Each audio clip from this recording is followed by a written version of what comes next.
દ્રૌપદીના વસ્ત્ર હરણની ઘટના મહાભારતના અતિ મહત્વપૂર્ણ પ્રસંગોમાંથી એક છે.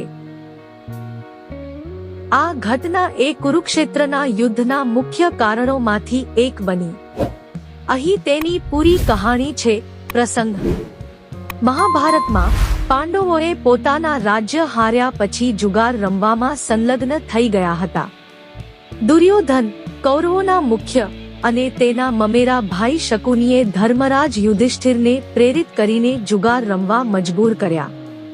શરૂમાં પાંડવોએ પોતાની સંપત્તિ, રાજ્ય અને તે પછી પોતાને જુગારમાં મૂકી દીધા.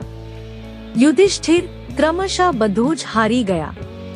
વસ્ત્ર હરણ: જો કે જ્યારે તેમને કાંઈ પણ નથી બચ્યું ત્યારે દુર્યોધને યુધિષ્ઠિરને દ્રૌપદી, જે તેમની પત્ની હતી, જુગારના દાવમાં મૂકવાની વાત કરી. દુર્ભાગ્યે યુધિષ્ઠિરને તે પણ હારી ગયા. ત્યારબાદ દુર્યોધને દ્રૌપદીની વહોરી કરવાનું નક્કી કર્યું.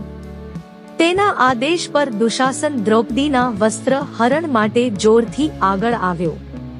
દ્રૌપદીનું વસ્ત્ર હરણ જ્યારે દુશાસન દ્વારા કરવામાં આવ્યું ત્યારે દ્રૌપદીએ ભગવાન શ્રીકૃષ્ણને હાર્દિક પ્રાર્થના કરી.